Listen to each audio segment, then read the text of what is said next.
자궁내막증. 자궁을 계란에 비유해서 설명해 드리겠습니다. 계란에는 흰자와 노른자 그리고 껍질이 있습니다. 그런데 노른자가 다른 곳으로 이동했습니다. 계란 노른자가 흰자 쪽으로 단순히 이동을 했다면 이를 성근증이라고 합니다.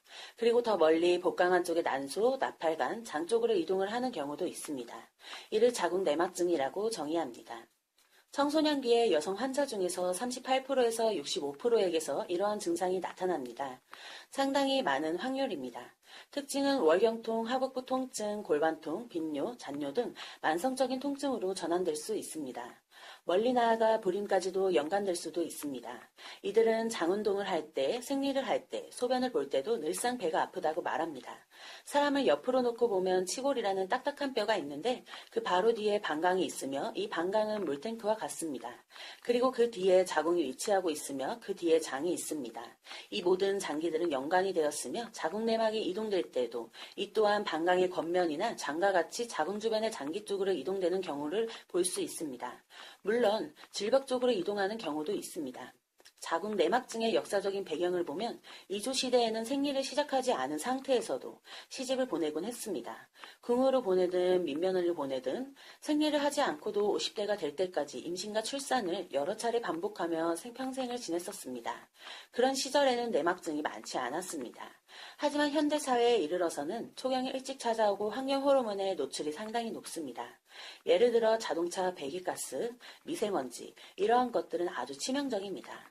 음식에 들어가는 식품 첨가물 또한 생리통이나 자궁내막증을 만들어내는 데 일조하고 있습니다. 자궁내막증의 원인은 면역학적 원인, 유전적 원인, 월경혈 역류설, 체강상피 화생설화 유도설, 혈액성 파종설과 직접적 이식이 있습니다. 면역학적, 유전적 원인을 보면 같은 공간에서 생활 스타일도 비슷하고 섭취하는 음식도 비슷하여 환경 호르몬에 노출되는 것도 비슷하다 보니 자매들끼리의 생리통 증상이 비슷하거나 엄마와 딸이 생리통을 심하게 호소하는 경우도 있습니다. 역류설은 월경이 역류하는 것입니다. 마치 집에 하수구가 막혀 역류하는 것과 같이 생리혈이 밖으로 나오지 않고 복강내로 들어가 버리는 것입니다. 그리고 또 하나 체강상피 화생설화 유도설이라는 것. 우리의 몸이 발생할 때 크게 세 가지로 분화됩니다. 그 분화 과정에 있어서 점막으로 발생되어야 하는 조직이 자궁내막으로 변화되는 것입니다. 내가 가야 할 길을 가지 않고 다른 세포로 변화하는 것입니다. 이에 점막과 같이 변화되어야 하는 복벽에 자궁내막 조직이 생기는 것입니다. 혈액성 파종설과 직접적 이식설. 자궁내막 조직이 혈액이나 림프관을 통해 이동한다는 것입니다. 자궁내막 조직이 생리를 할 때마다 자궁내막 말고 다른 곳에서 생리를 한다는 것입니다. 자궁내막에서 생리를 하게 되면 마치 병 안에 있는 물이 흘러나오듯이 밖으로 흘러나오지만 다른 곳에서 생리를 하게 되면 고여있게 되어 나올 곳이 없게 되는 것입니다. 피는 응고가 되면서 끈적이게 됩니다. 그러면서 복벽 내 유착을 만들어냅니다. 장의 유착, 방광의 유착을 함께 동반할 수 있습니다. 이를 진단하는 방법으로 초음파 검사, 혈액 검사가 있습니다. 치료의 1번은 약물요법입니다. 통증을 느끼는 환자에게 가장 우선적으로 필요한 치료는 통증을 없애주는 것입니다. 통증을 없애주는 약제는 단순한 진통제가 아니라 우리 몸에서 자궁내막증도 일종의 염증 반응이라는 개념으로 그 염증을 줄여주는 것입니다. 또한 경구용 피임제나 황체 호르몬제를 쓰기도 합니다.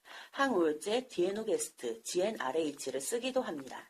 그러나 약물의 반응이 없거나 통증이 너무 심해서 일상생활에 커다란 지장을 주거나 내막종으로 생겨서 혹으로 되었거나 유착이 심한 경우에는 반드시 수술요법이 필요합니다.